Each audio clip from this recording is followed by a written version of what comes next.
Hello बच्चों, इसके पहले की क्लास में मैंने आपको एनर्जी ऑपरेटर बताया था। आज हम आपको बताएंगे मोमेंटम ऑपरेटर क्या होता है। इसमें हेडिंग करते हैं, एनर्जी ऑपरेटर पहला था, दूसरा आपके पास है मोमेंटम ऑपरेटर। तो हेडिंग करेंगे हम लोग मोमेंटम ऑपरेटर।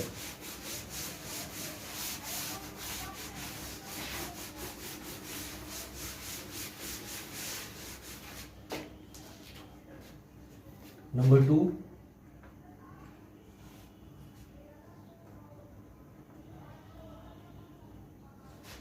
Momentum operator.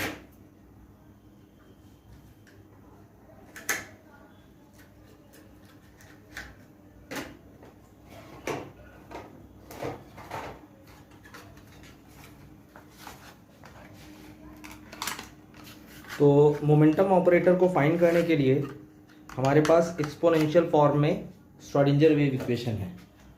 तो हेडिंग करेंगे हम लोग momentum operator.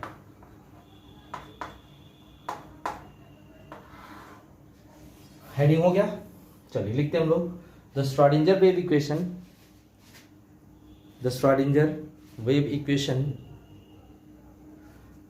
in exponential form is given by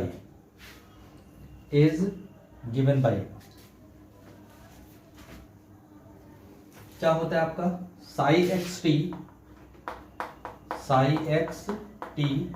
is equals to psi naught e power of i by H cut. देखो यहाँ पे एक वर्ड यूज करेंगे पी एक्स, मोमेंटम क्योंकि 3 फॉर्म में होता है, मतलब मोमेंटम जो होता है वेक्टर क्वांटिटी होती है, ठीक है ना। तो हम जो वेव फंक्शन लिख रहे हैं वो आपका एक्स एक्सिस के लॉन्ग लिख रहे हैं, ठीक है। तो मोमेंटम आपका पी एक्स से रिप्रेजेंट किया जा रहा है यहाँ पे, ठीक है। और इसके बाद आपका पोजीशन को एक्स से, तो पी एक्स क्या है, मोमेंटम अलॉन्ग एक्स एक्सिस, और एक्स क्या है, पोजीशन है along x axis, minus E T. Energy scalar होती है, इस वजह से आपका ई पर कोई भी यक्स का टर्म यूज नहीं हुआ है, ठीक है। तो इस तरह से आपके पास इतना ही है। अब हमको इसको, क्योंकि देखो हमको एनर्जी ऑपरेटर चाहिए, sorry momentum operator. Energy operator निकालने के लिए मैंने क्या किया था, इस इक्वेशन को टी के रिस्पेक्ट में डिफरेंशिएट किया था पार्शियली, और हमको यहाँ मोमेंटम चाहिए, इस वजह से इसी इक्वेशन को पार्शियली डिफरेंशिएट करेंगे विथ रिस्पेक्ट टू यक्स, ठीक है। तो differentiating partially with respect to x, we get del psi xt upon del x is equals to, ये पूरा वैल्यू लिख लेते पहले, e power of i by H cut P X फिर into X minus E T, ठीक है। फिर into power का डिफरेंशियल, यक्स के बगल में क्या आ रहा है, I by H cut into P X, ठीक है। ये पूरा साई एक्स फिर से हो जाएगा, del by del x psi x T is equals to, ये हो जाएगा I by H cut P X, P suffix में एक्स है, याद रखना, ठीक है, सफिक्स में एक्स है। तो इसके बाद साई एक्स टी, तो हमको मोमेंटम चाहिए, तो पी साई एक्स टी निकाल लेते हैं हम लोग। तो p x psi x T is equals to del by del x psi x t, इसके बाद एच कट अपॉन आई रहेगा, एच कट अपॉन आई, ठीक है। तो ये आपके पास क्या आया, देखो कैसे उसमें बताया गया था। यहाँ पे आपके पास क्या है, ये वेव फंक्शन साई एक्स है, जिस पर मैंने momentum operator along x axis लगाया। तो देखो ये वाला टर्म यहाँ है, एक्स्ट्रा क्या आ रहा है आपके पास, ये इतना एक्स्ट्रा आ रहा है, यही आपका मोमेंटम ऑपरेटर हो जाएगा। तो क्या लिख देंगे हम लोग, this implies that p x is equals to h cut upon I del by of del x, ठीक है। यही आपका क्या है, मोमेंटम ऑपरेटर है along एक्स एक्सिस। ये इक्वेशन नंबर हम लोग 1 करते हैं। Similarly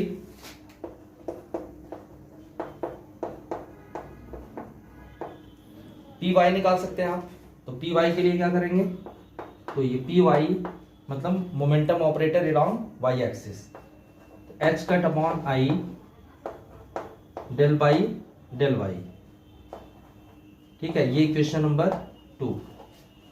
and p z is equals to h cut upon I del by of del z, ये इक्वेशन नंबर 3 है। These are the momentum operator along x y and z axis, ठीक है। तो equation 1, 2 and 3 are called momentum operator, momentum operator. तो इन 3 dimensional, ये तो आपका 1 dimensional form में है, अगर 3 डायमेंशनल फॉर्म में निकालना हो तो क्या करना होगा, देख लीजिए, बहुत ध्यान समझिएगा। इक्वेशन नंबर 1 में मल्टीप्लाई करना है आई कैप से, फिर जोड़ना है, इक्वेशन नंबर 1 है, इक्वेशन नंबर 1 में मल्टीप्लाई करना है आई से, आई कैप से, इक्वेशन नंबर 2 में मल्टीप्लाई करना है जे कैप से, इक्वेशन नंबर 3 में मल्टीप्लाई करना है के कैप से, ठीक है, और ऐड करना है। तो सबसे पहले देखो पी एक्स है, तो पी एक्स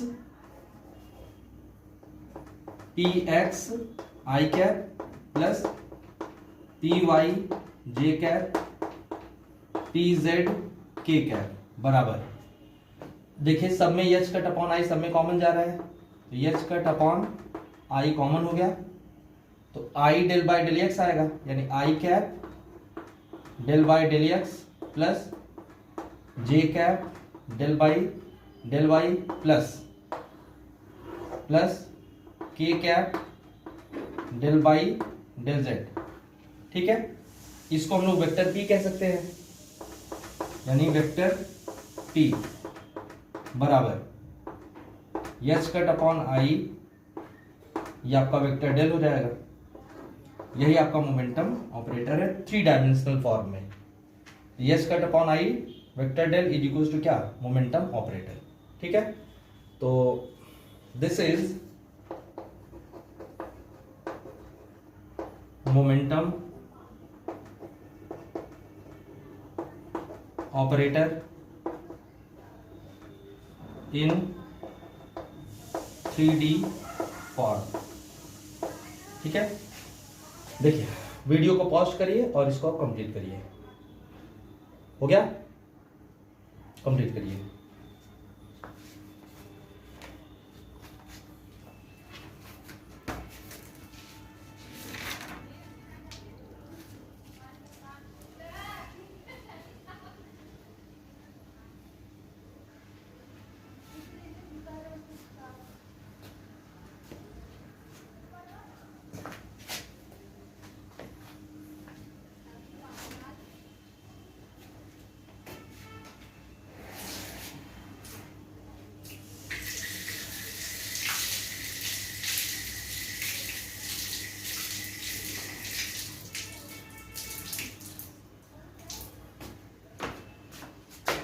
ये आपका मोमेंटम ऑपरेटर है 3 डायमेंशनल फॉर्म में। हेडिंग करते हैं हम लोग kinetic energy operator, number 3 kinetic energy operator.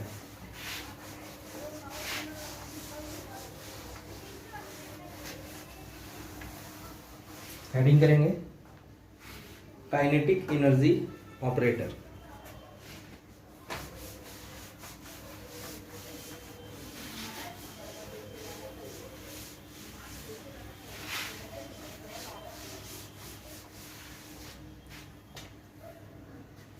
देखिए काइनेटिक एनर्जी ऑपरेटर क्या होता है, मैंने आपको देखो यहाँ पे काइनेटिक एनर्जी ऑपरेटर को टी कैप से रिप्रेजेंट करेंगे, ठीक है, किससे रिप्रेजेंट करेंगे, टी कैप से।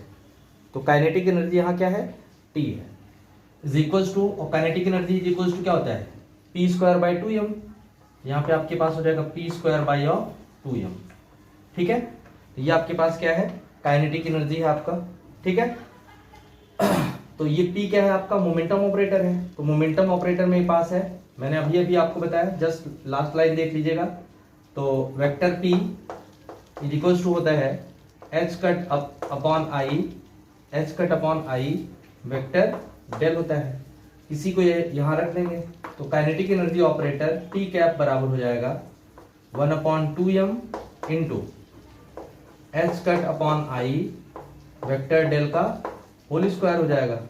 ठीक है, तो T कैप मतलब kinetic energy operator h cut square upon i square की वैल्यू -1, तो माइनस आगे कर लेंगे, आई स्क्वायर की वैल्यू -1 अपॉन 2m आपका वेक्टर डेल स्क्वायर, और वेक्टर डेल स्क्वायर का मतलब डेल स्क्वायर। ठीक है, तो ये आपके पास क्या हो गया, काइनेटिक एनर्जी ऑपरेटर हो गया। ठीक है, तो हेडिंग किए होंगे आप काइनेटिक एनर्जी ऑपरेटर, तो लिखेंगे हम लोग इसमें द काइनेटिक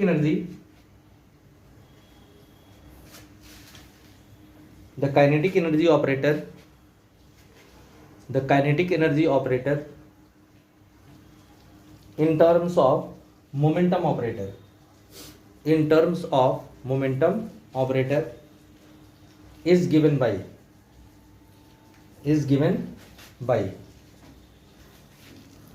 ये लिखिए T कैप is equals to T² by आप 2m, कंप्लीट कर लीजिए।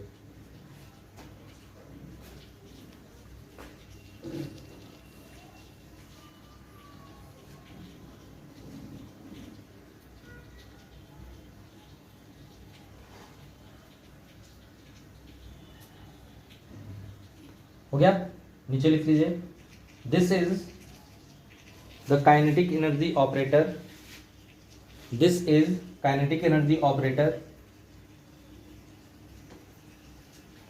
in three-dimensional form. This is kinetic energy operator in three-dimensional form.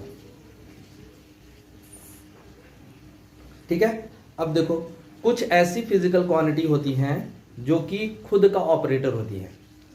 मैंने क्या बोला, जैसे ये देखो हमारे पास क्या है, काइनेटिक एनर्जी ऑपरेटर है आपका in terms of three dimensional form.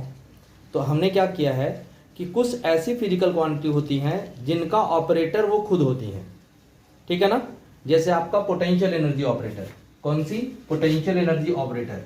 तो पोटेंशियल एनर्जी ऑपरेटर क्या है, ये पोटेंशियल एनर्जी को V से रिप्रेजेंट करते हैं, तो इसका ऑपरेटर जो होता है वो यही खुद होता है।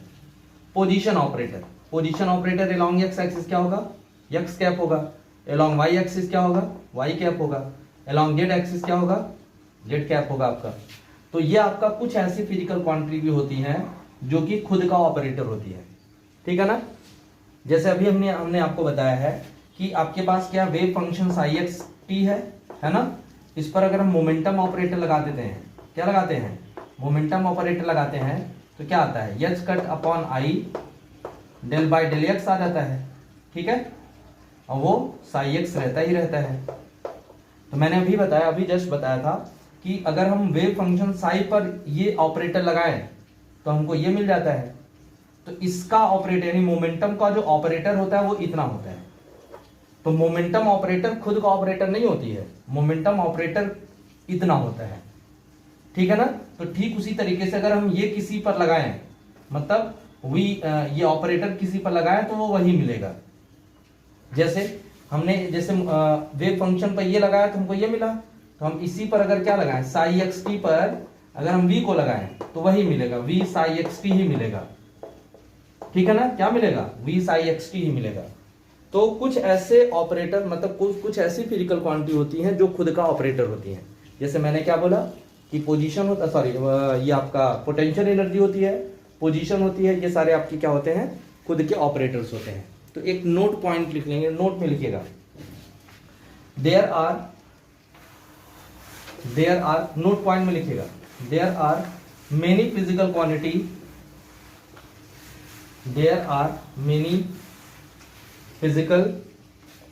Quantity which are operator themselves, वो खुद के क्या होते हैं, आपके ऑपरेटर होते हैं. There are many physical quantity which are operator themselves. वो खुद के क्या होते हैं? ऑपरेटर होते हैं. ठीक है, एग्जाम्पल में लिखिए. एग्जाम्पल में potential energy, potential energy, position, potential energy, position, etcetera, ETC. Mostly यही दोनों होते हैं, इसके अलावा बहुत कम ही मिलते हैं. लास्ट हेडिंग करते हैं हम लोग Hamiltonian operator. Hamiltonian operator, Hamiltonian operator. देखो, क्लासिकल मैकेनिक्स में हैमिल्टोनियन का मतलब होता है टोटल एनर्जी. क्लासिकल मैकेनिक्स में हैमिल्टोनियन का क्या मतलब होता है? Total energy. टोटल एनर्जी मतलब the sum of kinetic energy and potential energy. तो हैमिल्टोनियन ऑपरेटर को यहाँ पे हम लोग कैपिटल एस से रिप्रेजेंट करते हैं. तो Hamiltonian operator S cap is equals to kinetic energy operator. Kinetic energy operator मतलब यहाँ टी रहता है, T cap plus of potential energy operator. ठीक है, तो यही आपका हैमिल्टोनियन ऑपरेटर होता है. तो हमने क्या बोला था कि इसकी वैल्यू क्या होती है? तो H Hamiltonian operator S cap is equals to, इसकी वैल्यू क्या थी? अभी हमने आपको बताया था. इसकी वैल्यू होती है H cut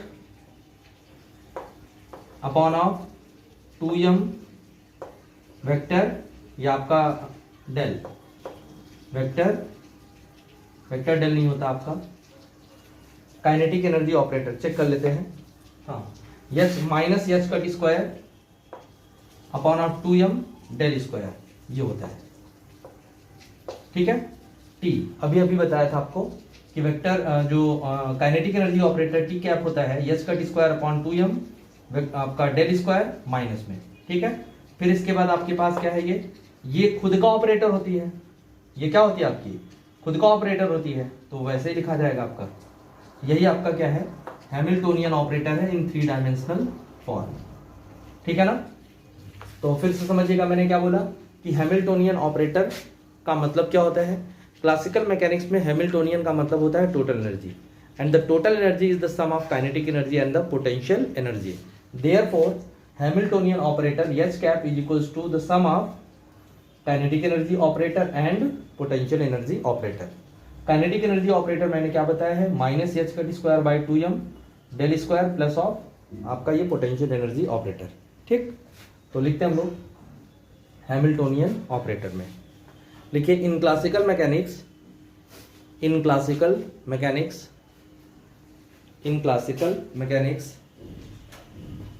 Hamiltonian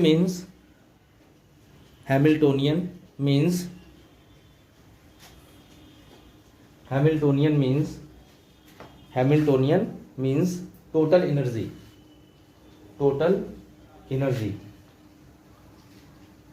That is the sum of kinetic energy. And potential energy. That is the sum of kinetic energy and the potential energy. The sum of kinetic energy and potential energy. Line change करिए. Therefore Hamiltonian operator, line change करके लिखेगा. Therefore Hamiltonian operator is the sum of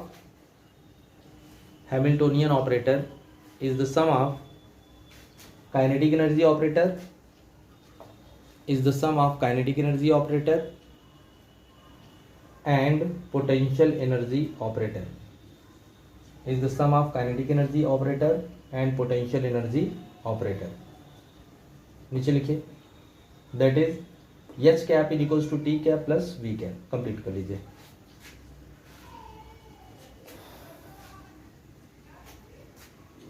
हो गया? नीचे लिखिए this is the expression for, complete कर लीजिए इसको.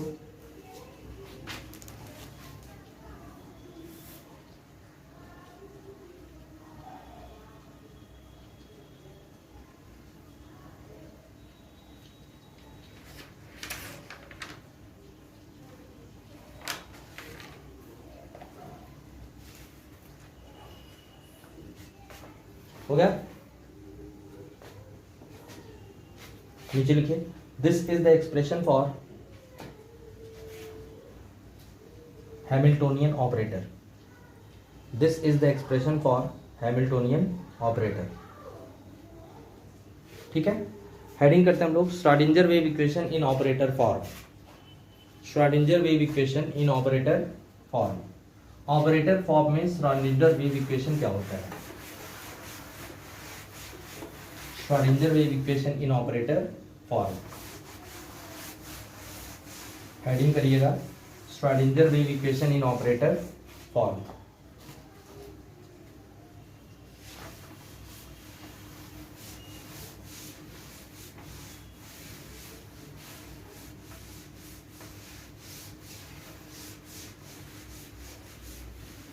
तो ऑपरेटर फॉर्म में आपको श्रोडिंगर वेव इक्वेशन लिखना है। तो सबसे पहले Schrodinger wave equation time dependent हमको मालूम है, ठीक है, तो लिखते हैं इसमें the time dependent Schrodinger wave equation, the time dependent Schrodinger wave equation, the time dependent Schrodinger wave equation in one dimensional form, sorry, in three dimensional form, in three dimensional form is given by क्या होता है? Minus H cut upon आई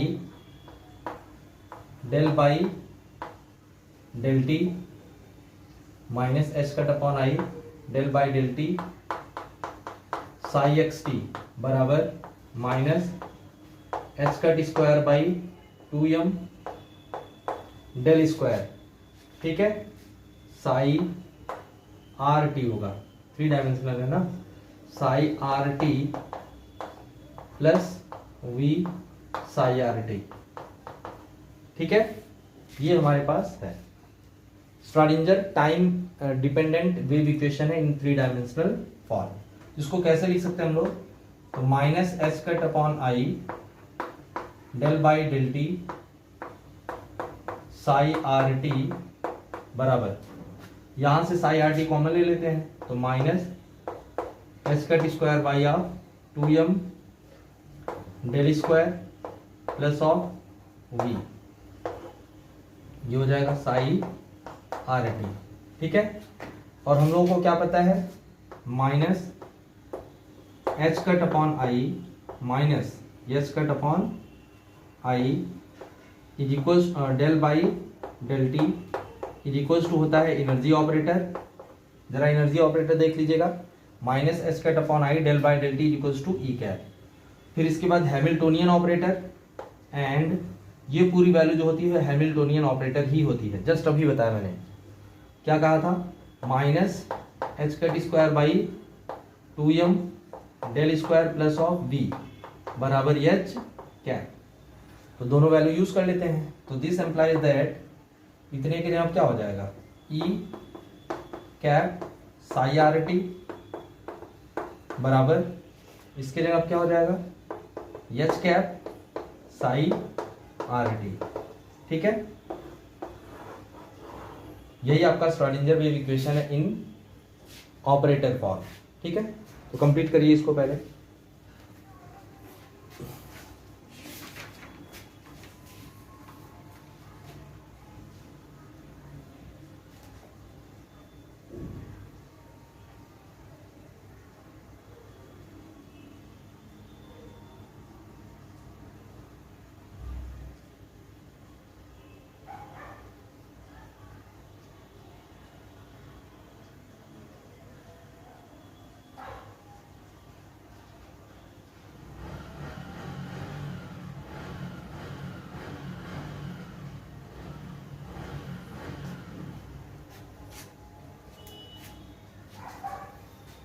तो ये देखो हम लोगों ने आपका Schrodinger wave equation in operator form मैंने फाइंड किया with the help of time dependent Schrodinger wave equation.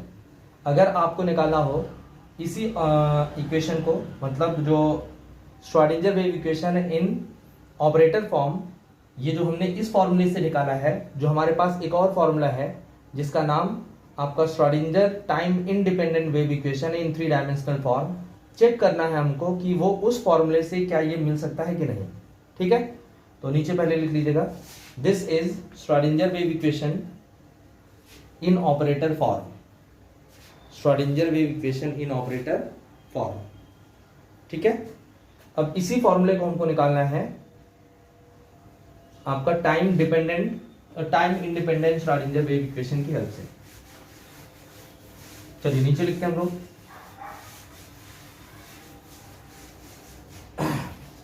The time independent Schrodinger wave equation, the time independent Schrodinger wave equation, the time independent Schrödinger wave equation in three-dimensional form is given by, in three-dimensional form is given by, हम लोगों को ये formula पता है three dimensional form में, ये del square psi are, ठीक है, del square psi are plus 2m upon H cut square, यहाँ एच कट स्क्वायर रख सकते हैं आप, तो 8 पाई, अगर आपको याद होगा तो 8 पाई स्क्वायर यम होता है, तो इसके जगह पे रखेंगे एच अपॉन 2 पाई, तो होल स्क्वायर करके ऊपर भेज देंगे तो वही आएगा। फिर इसके बाद E minus we psi are, ठीक है, ये इक्वल्स टू 0 होता है, ये मैंने आपको बताया है। इसको थोड़ा सा सॉल्व करना है हम लोगों को, ये आपके पास आ जाएगा del square psi are plus 2m upon H cut square E psi are, ठीक है, minus 2m upon H cut square V psi r बराबर 0। ये फॉर्मूला केवल मल्टीप्लाई किया है, मतलब ब्रैकेट को ओपन किया है। अभी आपको क्या करना है, 2m upon H cut square से पूरे इक्वेशन में डिवाइड करना है, ठीक है ना, क्या कहा मैंने, 2m upon H cut square से पूरे इक्वेशन में डिवाइड करना है। तो जब डिवाइड करेंगे तो इसमें डिवाइड करोगे, ये ऊपर चला, इससे डिवाइड करोगे जब, ये वाला ऊपर चला जाएगा, यानी H cut square by 2m del square psi are plus क्या हो जाएगा E psi R minus divide करेंगे तो V psi are is equal to क्या 0। इसको इधर ही रहने देते हैं, इनको और इनको उस साइड लेके चलते हैं, तो क्या आ जाएगा, इसको उधर ले जाएंगे तो माइनस, पहले इसको लिखना है E psi are is equals to E psi are is equals to आपके पास आ जाएगा, इसको इधर ट्रांसफर कर रहे हैं तो minus H cut square by 2m del square, ठीक है, del square psi are plus इसको और इसको इस साइड ले जा रहे हैं plus V psi are.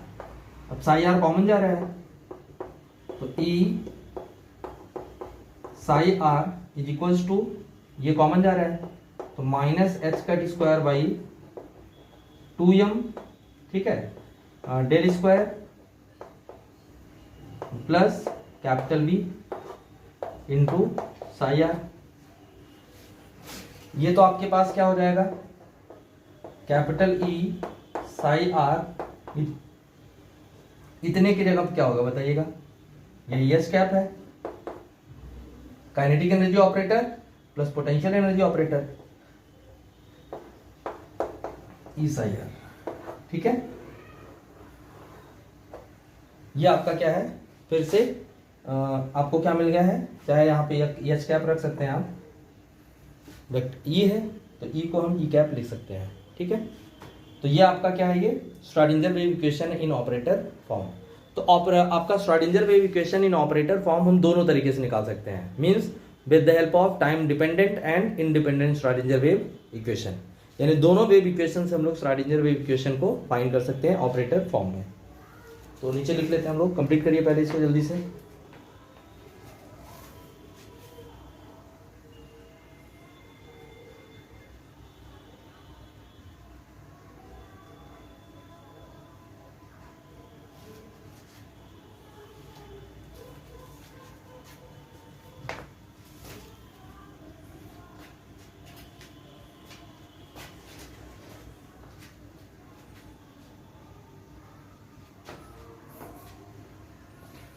Video pause कर लीजिए और कंप्लीट करिए।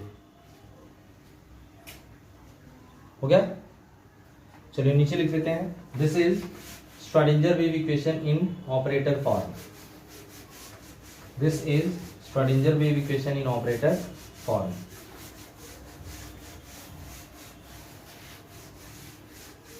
ठीक है,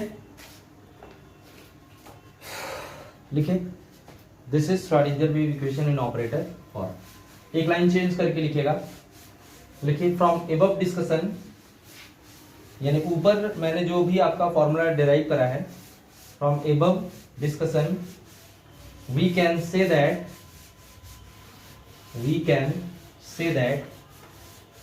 from above discussion we can say that the Schrodinger wave equation in operator form, the Schrodinger wave equation in operator form can be obtained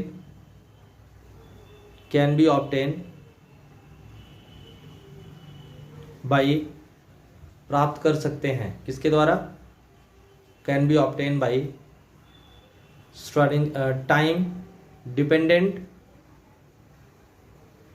time dependent and time independent Schrodinger wave equation, time dependent and independent Schrodinger wave equation।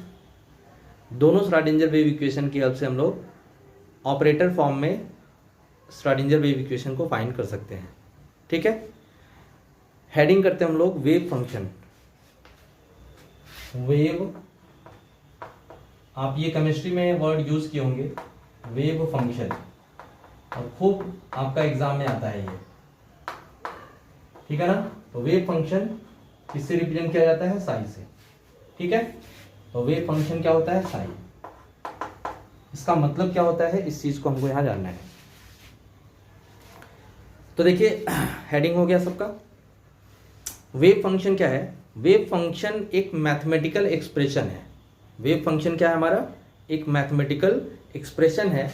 Give us, हमें ये देता है, हमें देता है, ये क्या देता है, ऑल इंफॉर्मेशन, सारे के सारे इंफॉर्मेशन को, अबाउट अ क्वांटिटी, एक क्वांटिटी के बारे में। ठीक है ना, अबाउट अ क्वांटिटी, क्वांटिटी में आप ऐसे लिख सकते हैं, आपका क्वांटम पार्टिकल लिख लेंगे ज़्यादा अच्छा रहेगा। ठीक है ना, अबाउट अ क्वांटम पार्टिकल, जो हम लोग पार्टिकल क्लासिकल मैकेनिक्स में पार्टिकल लेते हैं। ठीक है ना, पार्टिकल का मतलब जस्ट लाइक आपका गैसेस मॉलिक्यूल। ठीक है, तो वही गैसेस मॉलिक्यूल, वहां पे पार्टिकल जो होता था, यहां पर हम लोग उसी को हम क्या बोलेंगे, क्वांटम पार्टिकल बोलेंगे। ठीक है ना, तो फिर समझिए, वेव फंक्शन क्या होता है, एक मैथमेटिकल एक्सप्रेशन होता है जो कि हमको इन्फॉर्म करता है। ठीक है ना, किसके बारे में इन्फॉर्म करता है, about a quantum particle, quantum particle के बारे में। एट अ पोजिशन, किसी पोजिशन पर, लाइक जैसे एनर्जी कितनी है उसकी, आपका किस पोजीशन पे है वो। ठीक है ना, वेलोसिटी उस पोजीशन पर कितनी है, इन सब के बारे में हमको क्या करता है, ये वेव फंक्शन हमको बताता है। क्या बोला मैंने, ये आपका वेव फंक्शन एक मैथमेटिकल एक्सप्रेशन होता है। ठीक है, ये मैथमेटिकल एक्सप्रेशन हमको बताता है, जैसे हम आपको बताएं y = mx + c, जैसे ही आप देखते हैं तुरंत बोल देते हैं ये क्या है, आपका एक स्ट्रेट लाइन है। और यहां पर अगर c नहीं रहेगा तो ये भी कह लेते हैं कि सर ये ओरिजिन से पास करेगा। ठीक है ना, तो ये तुरंत बोल देते हैं, यानी इक्वेशन को देख करके हम पता लगा लेते हैं कि ये कौन है, मतलब ये लाइन का इक्वेशन है कि पैराबोला का है कि किसका है, ये सारी चीजें हम लोग पता कर लेते हैं। तो ठीक उसी तरीके से क्वांटम मैकेनिक्स में क्वांटम पार्टिकल की पोजीशन को, उसकी वेलोसिटी को, उसकी एनर्जी को जानने के लिए हम लोग क्या करते हैं, एक मैथमेटिकल एक्सप्रेशन लेते हैं, और वही मैथमेटिकल एक्सप्रेशन ही हमारा क्या होता है, वेव फंक्शन होता है। तो ओवरऑल हमने क्या कहा, wave function is a mathematical expression give us all information about a quantum particle, quantum particle के बारे में बहुत सारे इंफॉर्मेशन हमको प्रोवाइड करता है। जस्ट लाइक आपका energy, position, velocity etcetera, these are the information about the quantum particle. Clear हो गया, तो लिख लेते हैं हम लोग इसमें, wave function is a mathematical expression, wave function is a mathematical expression, mathematical expression give us, देता है हमें, all information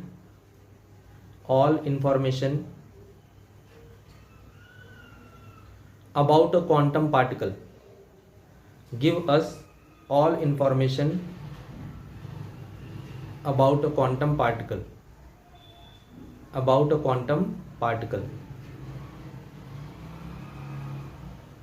At a position, किसी पोजीशन पर, like जैसे एनर्जी, कॉमा पोजीशन,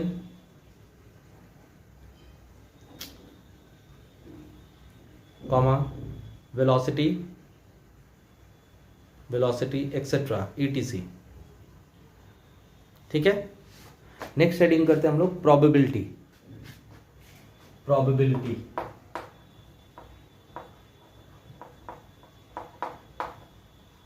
प्रोबेबिलिटी को P से रिप्रेजेंट करते हैं या साई स्टार से रिप्रेजेंट करते हैं या मॉडुलस ऑफ साई स्क्वायर से रिप्रेजेंट करते हैं। ये सारे के सारे सिंबल्स हैं किसके, प्रोबेबिलिटी के। तो प्रोबेबिलिटी क्या है, P है या साई स्टार है या आपका मॉडुलस ऑफ साई का है, स्क्वायर ऑफ साई है। ठीक है ना। तो ये हमको बताता क्या है ये, यानी प्रोबेबिलिटी का मतलब क्या है कि कोई भी क्वांटम पार्टिकल, किसी भी क्वांटम पार्टिकल के पाए जाने की प्रोबेबिलिटी हमको कौन बताएगा कि आपका कोई भी क्वांटम पार्टिकल किस पोजीशन पे है। यानी हमारे पास को बड़ा सा जगह है, मान लेते हैं ये बॉक्स है ये, ठीक है। ये बॉक्स शुरू कहां से हो रहा है, x = x1 से x = x2 तक, ठीक है। तो कोई भी पार्टिकल क्या होगा, x1 से लेकर के x2 के बीच में कहीं भी हो सकता है, ठीक है। तो हमको क्या करता है, प्रोबेबिलिटी मतलब P, प्रोबेबिलिटी मतलब प्रायिकता किसकी, पाए जाने की, किसकी पाए जाने की, क्वांटम पार्टिकल के, क्वांटम पार्टिकल के पाए जाने की प्रायिकता को प्रोबेबिलिटी बताता है। तो देखते हैं आपका ये क्या है, आपका square of modulus of wave function है ना, स्क्वायर ऑफ मॉडुलस ऑफ किसका, wave function. The square of modulus of wave function give us, हमें देता है, क्या देता है, probability of finding the particle, finding the quantum particle भी कह सकते हैं, finding the particle in a space due to which Schrodinger wave equation is formed, जिसके वजह से श्रोडिंगर वेव इक्वेशन हमको क्या करता है आपका, या श्रोडिंगर वेव इज फॉर्म्ड। फिर समझिएगा क्या है, ये स्क्वायर है, किसका स्क्वायर है, of modulus of wave function Sai, square of modulus of wave function Sai.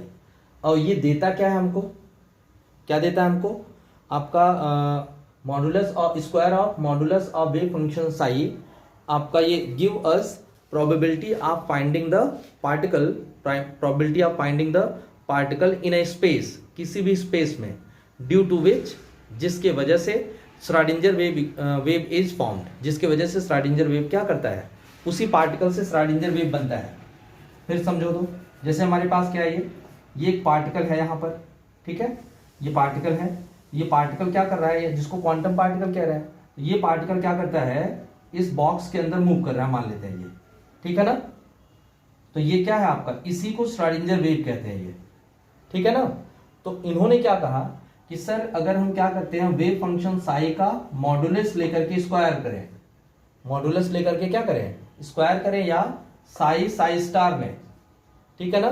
तो हमको ये देता क्या है, ये give us probability of finding the particle, particle के पाए जाने की प्रायिकता को देता है, कहां पर, इन अ स्पेस, एक जगह के अंदर, ड्यू टू विच, जिसके वजह से श्रोडिंगर वेव इज फॉर्म्ड, जिसके वजह से मतलब उस पार्टिकल की वजह से क्या बनता है, श्रोडिंगर वेव बन जाता है, ठीक है ना।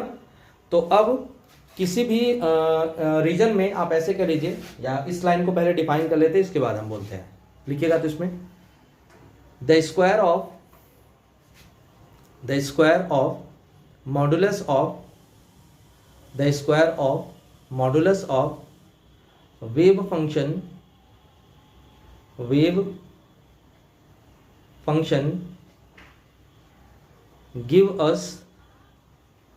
give us probability of finding the particle, probability of finding the particle in a space due to which Schrödinger wave is formed. Schrödinger wave is formed. Schrödinger wave is formed. चलिए line change करते हैं. The probability of finding the particle, the probability of finding the particle between small space d tau, between small space d tau, छोटे से जगह d tau के अंदर, between small space d tau is given by, तो probability को किससे represent कर रहे हैं, p से. ठीक है. और पूरे स्पेस में पार्टिकल के पाए जाने की प्रायिकता क्या होती है, इतने होती है. ठीक है. ठीक है. पूरे स्पेस में पाए जाने की प्रोबेबिलिटी इतनी होती है और हमको डी टाउ में निकालना है तो डी टाउ से मल्टीप्लाई कर देंगे ये. ठीक है. तो दिस इज प्रोबेबिलिटी ऑफ, यानी इतना जो टर्म होगा, probability of finding the particle in small space D tau is equals to आपके पास साई स्टार डी टाउ आ जाएगा. ठीक है. तो ये आपका छोटे से स्पेस में पार्टिकल के पाए जाने की प्रायिकता है ये. ठीक है ना. लिख लीजिए इसको, P equals to psi star D tau. अब पूरे स्पेस में लाइन चेंज करके लिखेगा, the particle must be found. पूरे स्पेस में तो मिल ही जाएगा. अब इतने की जगह के अंदर मिलेगा नहीं मिलेगा वो तो बात की बात है. ये मिल भी सकता है नहीं भी मिल सकता है, क्योंकि ये स्पेस जो है छोटा सा है, ये वो पार्टिकल इतने के अंदर पाया जाएगा कि नहीं पाया जाएगा उसका बहुत ही कम चांस है ये, मतलब प्रोबेबिलिटी जो है बहुत ही कम है ये. ठीक है. तो लाइन चेंज करते हैं. The particle must be found in somewhere, कहीं भी मिल सकता है, in somewhere in the universe. पूरे यूनिवर्स में कहीं भी तो मिल सकता है ना, in the universe. The particle must be found in the universe, sorry, in somewhere. The particle must be found in the somewhere in the universe. That is पूरे universe के लिए हम लोग माइनस इनफाइनाइट से लेकर के प्लस इनफाइनाइट तक इसको इंटीग्रेट कर दिए. तो पूरे यूनिवर्स के लिए है ये. ठीक है ना. यानी दुनिया में कहीं भी आपका वो पार्टिकल पाया जा सकता है ये. ठीक है. लेकिन अगर छोटे से जगह में जाएंगे तो जरूरी नहीं कि वहां पे आपका मिल जाए. ठीक है. तो पूरे रीजन के अंदर वो आपका पार्टिकल जरूर मिल जाएगा कहीं ना कहीं. ठीक है. तो क्या हो जाएगा आपका, इस वाले को इंटीग्रेट कर देंगे. ये साई स्टार छोटी सी जगह थी तो उसको इंटीग्रेट कर देंगे डी टाउ, और मिलेगा जरूर, मतलब 100%, मतलब 1 होगा आपका. ठीक है ना. तो माइनस इनफाइनाइट से प्लस इनफाइनाइट ये पूरे यूनिवर्स के लिए हो गया. ये छोटी सी जगह का हमने इंटीग्रल कर दिया तो कंफर्म है कि हमको वो पार्टिकल वहां पे मिल जाएगा. क्लियर. लिख लीजिए इसको भी.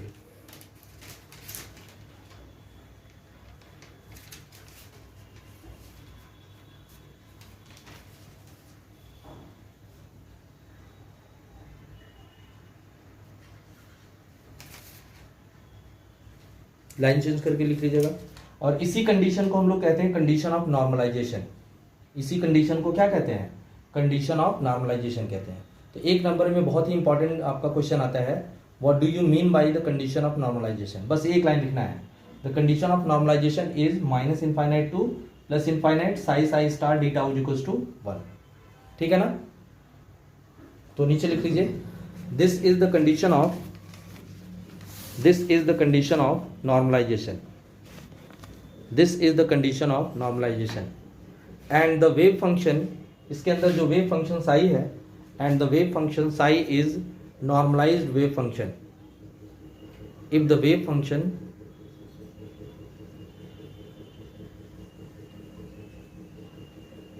psi is normalized,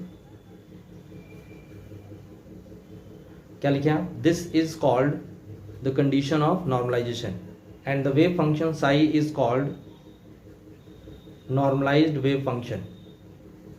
Wave function psi is called normalized wave function. Line change करते हैं।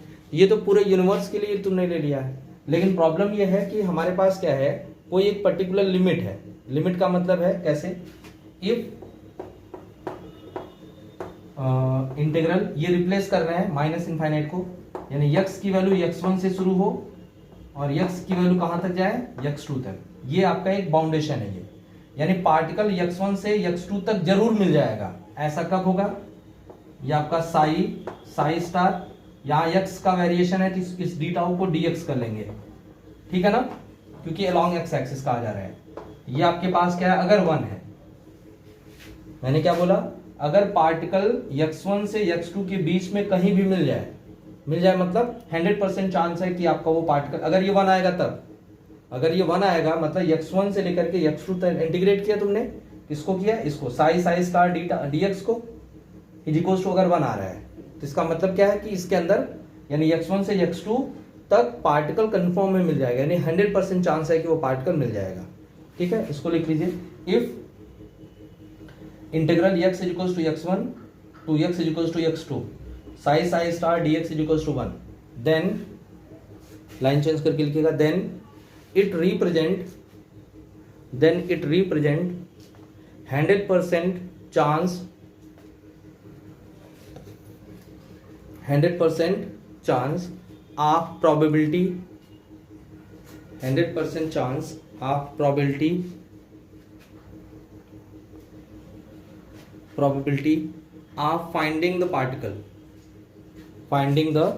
particle between x is equals to x1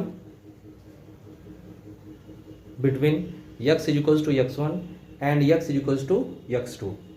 ठीक है, चलो लाइन चेंज करते हैं। If x is equals to, if integral x is equal, line change करके लिखेगा, if x is equals to x1 to x is equals to x2, अगर ये 1/2 आता है, इसको सॉल्व करने पर क्या आता है 1/2, इसका मतलब क्या है कि 50% चांस है कि पार्टिकल आपका क्या करेगा, इस x1 और x2 के बीच में मिल जाएगा, यानी 50% चांस है। तो लिख लीजिए, if integral x is equals to x1 to x is equals to x2 psi star dx is equals to 1/2, then it represent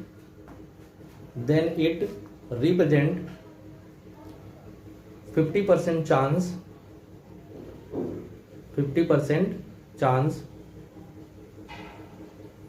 of probability of 50% chance of probability of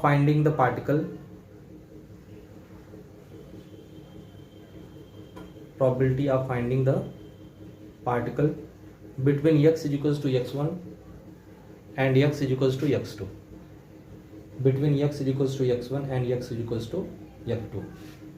line change करिए, if अगर यही 0 आ जाए, अगर यही क्या आ जाए 0, इसका मतलब है कि x is equals to x1 और x2 के बीच में कोई भी पार्टिकल नहीं मिलेगा। देखिए, if integral x is equals to x1 to x is equals to x2 psi star dx is equals to 0, complete करिए, देन लाइन चेंज करके लिखा, then it represent no any chance of probability of finding the particle between x is equals to x1 and x is equals to x2। ठीक है, heading करते हैं हम लोग condition of normalisation, heading करते हैं कंडीशन ऑफ नॉर्मलाइजेशन। ये अलग से पूछा जाता है 1 नंबर में, इसको आप जरूर लिखेंगे। हेडिंग करिए condition of normalisation.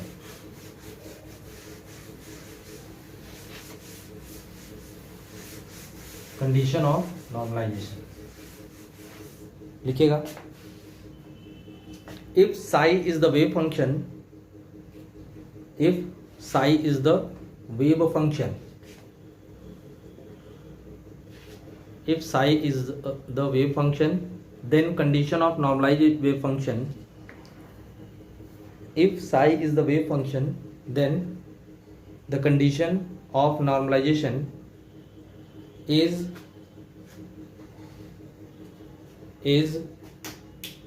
given as, condition of normalization is given as, क्या होता है बताइए,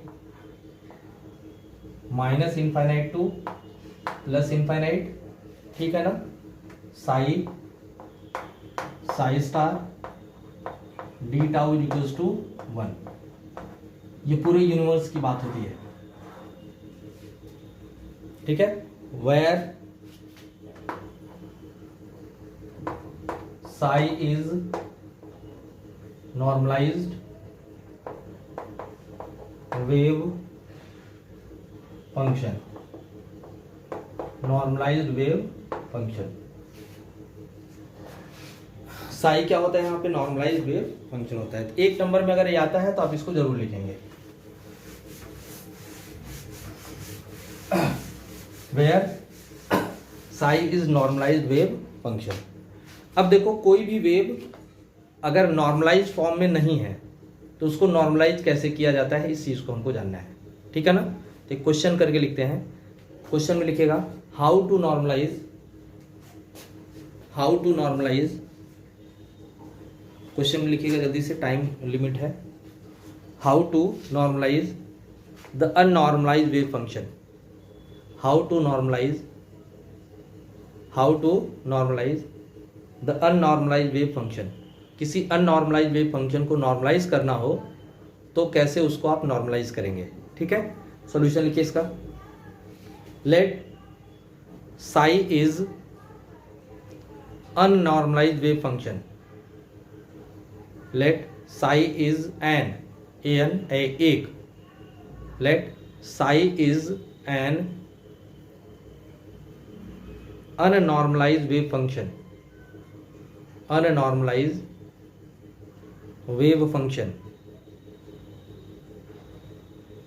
कुछ सवाल लिखिए, अगर साई क्या है, अननॉर्मलाइज्ड वेव फंक्शन है, तो उसको नॉर्मलाइज कैसे करेंगे। कुछ सवाल बात दिखेगा, द नॉर्मलाइज्ड वेव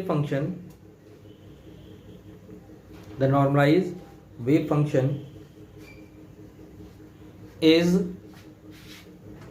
देखो साई हमारे पास क्या था, अननॉर्मलाइज था, तो इसको तुमको नॉर्मलाइज करना है, तो इसमें हम लोग क्या करते हैं, कांस्टेंट का मल्टीप्लाई करते हैं। कांस्टेंट क्या है, वो ए है, ठीक है, साई से। यानी अगर हम साई एक अननॉर्मलाइज वेव फंक्शन है तो उसमें हमने एक कांस्टेंट का मल्टीप्लाई कर दिया तो वो नॉर्मलाइज हो गया, ठीक है ना। तो जहां ए क्या होगा, आपका नॉर्मलाइजेशन कांस्टेंट होगा, ठीक है। तो हमारे पास क्या है, साई एक अननॉर्मलाइज वेव फंक्शन है जिसको नॉर्मलाइज करना है, तो हम क्या करते हैं, एक कांस्टेंट का उसमें मैंने मल्टीप्लाई कर दिया है, ठीक है ना। तो लिख लीजिए, normalize wave function is given by psi equals to A psi, ठीक है। इसका नाम देते हैं इक्वेशन नंबर 1। अब हम क्या करते हैं, इसमें हम लोग इसका कॉम्प्लेक्स कॉन्जुगेट लेते हैं। तो पहले नीचे लिख लेंगे where A is constant of normalization, constant या नॉर्मलाइजेशन कांस्टेंट लिखिएगा, where A is normalization constant, where A is normalisation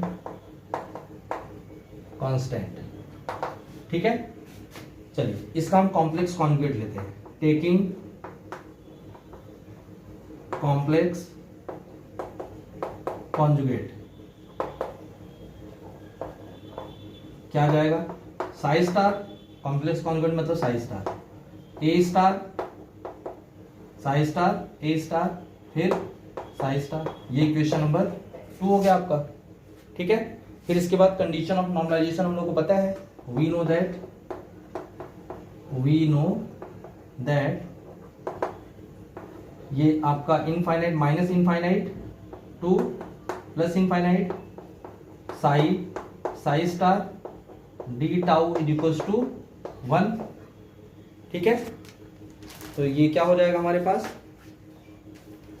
1 2 को यूज कर लेते हैं, using equation 1 and 2 we get, बताइए क्या आ जाएगा, integral minus infinite to plus infinite, psi की जगह क्या हो जाएगा ए साई, साई स्टार की जगह क्या हो जाएगा A star psi star D tau equals to 1। अब ए स्टार को बाहर कर लेते हैं तो मॉडुलस ऑफ ए स्क्वायर कर लेंगे, ए स्टार को क्या कहेंगे मॉडुलस ऑफ ए स्क्वायर, तो minus infinite to plus infinite psi psi star D tau equals to 1। तो ए की वैल्यू क्या आ जाएगी modulus of A square equals to 1 upon integral minus infinite to plus infinite psi psi star D tau. ठीक है, तो A की value क्या आ जाएगी रूट में हो जाएगा ये, तो 1 upon under root integral minus infinite to plus infinite psi psi star D tau. ये आप ए की वैल्यू को इसमें रख लेंगे, वही आपका जो नया वेव मिलेगा वो क्या होगा नॉर्मलाइज वेव हो जाएगा। तो फ्रॉम 1 वी गेट क्या आ जाएगा साइज इक्वल्स टू, अब ए की वैल्यू रख रहे हैं, psi is equals to 1 upon under root integral minus infinite to plus infinite psi psi star D tau into psi. एक बार फिर से समझिए, देख लेते हैं टाइम 2 मिनट है, इसको अच्छे से समझिए। तो हमारे पास क्या था साई एक अननॉर्मलाइज्ड वेव फंक्शन था, उसको नॉर्मलाइज करना है। तो नॉर्मलाइजेशन के लिए मैंने क्या किया उस अननॉर्मलाइज्ड वेव फंक्शन में मैंने ए से मल्टीप्लाई कर दिया, तो वो नॉर्मलाइज हो गया, आपका साई मिल गया। जहां पे ए क्या है नॉर्मलाइजेशन कांस्टेंट है, इसी का कॉम्प्लेक्स कॉन्जुगेट ले लिया, फिर कंडीशन ऑफ नॉर्मलाइजेशन लगा दिया, psi psi star D tau equals to 1, फिर साई की वैल्यू रखा ये वाला, साई स्टार की वैल्यू ये रखा, हो गया। फिर इसके बाद ए स्टार को modulus of A star sorry modulus of A square, फिर इसके बाद इंटीग्रल ये हो जाएगा, तो ए स्क्वायर मॉडुलस में आपके पास ये नीचे चला जाएगा ये, फिर रूट ले लेंगे। अब इसी ए की वैल्यू को आपको यहां रखना है, ठीक है ना, तो जो यहां रखेंगे क्या आएगा साइज इक्वल्स टू ये, ठीक है। अब ए की जगह ये पूरी value 1 upon under root integral minus infinite to plus infinite psi psi star D tau into psi. तो ये आपके पास साई में हम इतने से मल्टीप्लाई करेंगे, साई में जब हम इतने से मल्टीप्लाई करेंगे तो जो अननॉर्मलाइज फॉर्म में था वो नॉर्मलाइज हो जाएगा, ठीक है। तो ये आप वीडियो को पॉज करिए और आप कंप्लीट कर लीजिए इसको, ठीक है।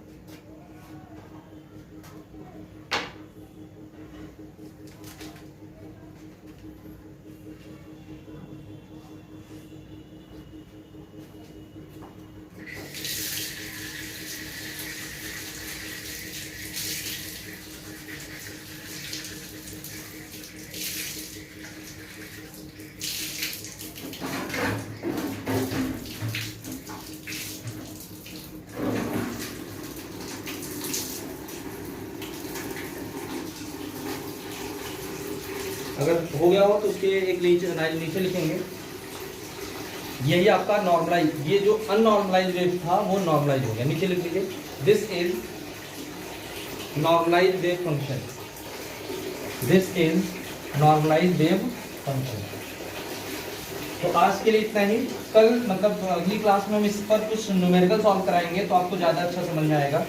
नॉर्मलाइजेशन का एग्जैक्टली मतलब क्या होता है उसका अगली क्लास में समझ में आएगा आपको, ठीक है ना।